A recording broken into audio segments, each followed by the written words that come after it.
ಸರಿ ಸರ್, ಈಗ ಪೊಲಿಟಿಕಲ್ ಇದರಲ್ಲಿ ಈ ಎಲ್ಲರೂ ರಾಜಕಾರಣ ಇದಕ್ಕೆ ನಿಮ್ಮ ವಿರುದ್ಧ ಒಂದು ಸದನದಲ್ಲಿ ಚರ್ಚೆ ಮಾಡ್ತೀವಿ ಅಂತ ನಿಮ್ಮ ಸಚಿವ ಸ್ಥಾನ ಕೊಟ್ಟಿದ್ದು ತಪ್ಪು ಅನ್ನುವಂಥ ರೀತಿಯಲ್ಲಿ ಮಾತಾಡ್ತಾರೆ. ಏನಿದೆ ನಿಮ್ಗೆ? ದಲಿತರು ಇಟ್ಕೊಂಡ್ರೆ ಹಂಗೆ ಆಗೋದು. ಬಿಜೆಪಿ ಪಕ್ಷದವ್ರಿಗೆ ಒಬ್ಬ ಹಿಂದುಳಿದವರು, ದಲಿತರು, ಅಲ್ಪಸಂಖ್ಯಾತರು ಅಂದರೆ ಇದೇ ರೀತಿಯಾಗಿ ಬರುವಂಥದ್ದು ಅವರು ರೂಢಿ. ಒಬ್ಬ ದಲಿತರನ್ನ ತುಳಿಬೇಕು, ಒಬ್ಬ ದಲಿತರನ್ನ ಯಾವುದೇ ಕಾರಣಕ್ಕೂ ಮೇಲೆ ಕೇಳಿಸ್ಬಾರ್ದು ಅನ್ನೋಂಥ ದೃಷ್ಟಿ ಇಟ್ಕೊಂಡಿದ್ದಾರೆ. ಈಗಾಗಲೇ ಕೂಡ ಅವರೆಲ್ಲ ಕೂಡ ಹೋರಾಟ ಮಾಡ್ತಾರೆ. ಅದಕ್ಕೆ ನಾವು ದಿಟ್ಟ ಉತ್ತರವನ್ನು ಕೊಡಲಿಕ್ಕೆ ಸದನದಲ್ಲಿ ನಾವು ಉತ್ತರ ಕೊಡ್ತೀವಿ. ನಿಮ್ಮ ರಾಜೀನಾಮೆ ಪಡೆಯುವವರೆಗೂ ಕೂಡ ಸದನ ನಡೆಯಕ್ಕೆ ಬಿಡೋದಿಲ್ಲ. ನಾವು ನಮ್ಮ ಮುಖ್ಯಮಂತ್ರಿ ಅವರು ಇದಕ್ಕೆಲ್ಲ ಉತ್ತರ ಕೊಟ್ಟಿದ್ದಾರೆ. ಆಗಲೇ ಡೆಲ್ಲಿಯಿಂದ ಹಿಡಿದು ಬೆಂಗಳೂರುವರೆಗೆ ಕೂಡ ಕೊಟ್ಟಿದ್ದಾರೆ ಯಾವ ರೀತಿ ಮಾಡಬೇಕಂತೇಳಿ. ನಾವು ಸಜ್ಜಾಗ್ತೀವಿ. ಅವರು ವಿರೋಧ ಪಕ್ಷದವರು ಅವ್ರದ್ದು ಒಂದು ಕರ್ತವ್ಯ ಅವ್ರದ್ದು ಕೂಡ ನಮ್ಮನ್ನು ಈ ರೀತಿ ಮಾಡೋಂಥದ್ದು, ಇಕ್ಕಟ್ಟಿಗೆ ಸಿಲ್ಕ್ಸೋದು ಅವ್ರದ್ದೆಲ್ಲ ಕೂಡ ಇದೇ ರೀತಿಯಾಗಿ ಮಾಡ್ತಾ ಇರ್ತಾರೆ. ಅದಕ್ಕೆಲ್ಲ ತಕ್ಕ ಉತ್ತರವನ್ನು ನಾವು ಸದನದಲ್ಲಿ ಕೊಡ್ತೀವಿ.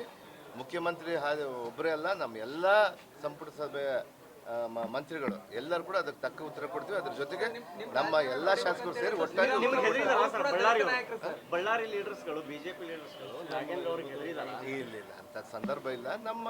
ನಮ್ಮ ಪಕ್ಷ, ನಮ್ಮ ಸಿದ್ಧಾಂತಗಳು, ನಾವು ಸಿದ್ಧಾಂತಗಳನ್ನ ಇಟ್ಕೊಂಡು ಹೋರಾಟ ಮಾಡೋರು. ನಮ್ಮ ಸಿದ್ಧಾಂತಗಳನ್ನ ನಾವು ಹಿಂದುಳಿದವರು, ದಲಿತರು, ಅಲ್ಪಸಂಖ್ಯಾತರು ಮತ್ತು ಸರ್ವ ಜನಾಂಗದವ್ರನ್ನ ನಾವು ಚೆನ್ನಾಗಿ ನೋಡ್ಕೊಂಡು ಹೋಗೋಂಥವ್ರು ಇವತ್ತು ನಮ್ಮ ಕರ್ನಾಟಕದಲ್ಲೆಲ್ಲ ಇಡೀ ದೇಶದಲ್ಲೇ ಮಾಡ್ತಾ ಇದ್ದಾರೆ. ಇದಕ್ಕೆ ಜನಕ್ಕೆ ಬೆಂಬಲ ಕೊಡ್ತಾ ಇದ್ದಾರೆ. ಅದಕ್ಕೆ ಅದನ್ನ ನೋಡಿ ಸಹಿಸ್ಕೊಳ್ಳಾರ್ದೇ ಬಿಜೆಪಿ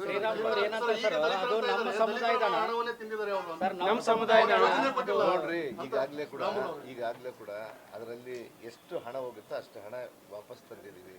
ಅವತ್ತು ನಾನು ಮಂತ್ರಿಯಾಗಿದ್ದಾಗ ಕೂಡ ಅದು ಯಾವ ರೀತಿ ಪೋಲ್ ಆಗಿದೆ ಅಂತೇಳಿ ಇಡೀ ಪ್ರಪಂಚಕ್ಕೆ ಗೊತ್ತಾಗಿದೆ. ಅದರ ಜೊತೆಗೆ ಇವತ್ತು ಪ್ರಕರಣ ಎಲ್ಲ ನ್ಯಾಯಾಲಯದಲ್ಲಿದೆ.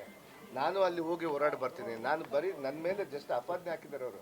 ನಾನು ಆರೋಪಿ ಇಲ್ಲ, ಇನ್ನೂ ಇದಲ್ಲ, ತಪ್ಪಿತಸ್ಥ ಅಲ್ಲ, ಅದಕ್ಕೆ ಅಪರಾಧಿ ಅಲ್ಲ. ನನಗೆ ಅದೆಲ್ಲ ಕೂಡ ನ್ಯಾಯಾಲಯ ದೇವರ ಮೇಲೆ ನನಗೆ ನಂಬಿಕೆ ಇದೆ.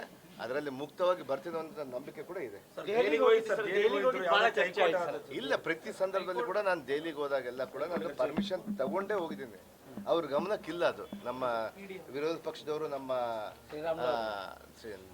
ಅವ್ರಂತ ಹೇಳಲ್ಲ, ಬಿಜೆಪಿ ಪಕ್ಷದವ್ರಿಗೆ ಇಲ್ಲ. ಅದ್ರ ಗಮನ ತಗೊಂಡ್ರೆ ನಾನು ಪ್ರತಿ ಒಂದು ಸಂದರ್ಭದಲ್ಲಿ ಕೂಡ, ನಾನು ಡೆಲ್ಲಿಗೆ ಹೋಗ್ಬೇಕಾದ್ರೆ ಕೂಡ, ತಿರುಪತಿಗೆ ಹೋಗ್ಬೇಕಾದ್ರೆ ಕೂಡ, ಶಿರಡಿಗೆ ಹೋಗ್ಬೇಕಾದ್ರೆ ಕೂಡ, ನಾನು ಬಗಲಾಮುಖಿಗೆ ಹೋಗ್ಬೇಕಾದ್ರೆ ಕೂಡ, ಮತ್ತು ಕಾಮಾಖ್ಯ ದೇವಸ್ಥಾನಕ್ಕೆ ಹೋಗ್ಬೇಕಾದ್ರೆ ಕೂಡ, ದೇವಸ್ಥಾನಗಳಿಗೆ ಪ್ರತಿಯೊಂದಿಗೆ ಹೋದಾಗ ಕೂಡ ಪರ್ಮಿಷನ್ ತಗೊಂಡೇ ಹೋಗಿದ್ದೀನಿ. ನಾನು ಯಾವತ್ತೂ ಕೂಡ ಉಲ್ಲಂಘನೆ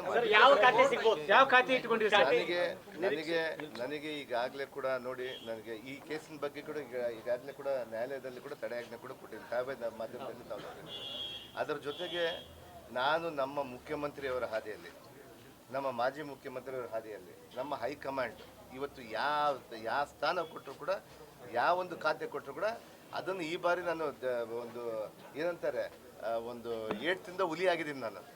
ಈ ಬಾರಿ ನೀವೆಲ್ಲ ನೋಡ್ತೀರಿ, ನಾನು ಮಾಧ್ಯಮದವ್ರಿಗೆ ಯಾವುದೇ ಕಾರಣಕ್ಕೂ ನಾನು ಕೊಟ್ಟ ಖಾತೆಯನ್ನ ನಾವು ರಾಜ್ಯ ಮೆಚ್ಚುವಂತ ಕೆಲಸ ಮಾಡ್ತೀನಿ ಅಂತ ಅದು ಗೊತ್ತಿಲ್ಲ ನನಗೆಲ್ಲ. ಅದೆಲ್ಲ ಗೊತ್ತಿಲ್ಲ ರೀ. ಅದ್ರ ಬಗ್ಗೆ ನಾವು ಅದು ಊಹಾಪೋಹಗಳು ಇರ್ಬೋದು. ನಮ್ಮ ಹೈಕಮಾಂಡ್ ನಮ್ಮ ದೃಷ್ಟಿಯಲ್ಲಿ ಈಗಾಗಲೇ ಕೂಡ ನಮ್ಮ ಹೈಕಮಾಂಡ್ ನಿರ್ಧಾರದಲ್ಲಿ ಕ್ಯಾಬಿನೆಟ್ ಅನ್ನು ಎದಕ್ಕೆ ಈ ಸಲುವಾಗಿ ಈ ರೀತಿಯಾಗಿ ಮಾಡ್ಬೇಕನ್ನೋದನ್ನೆಲ್ಲ ಕೂಡ ಈಗ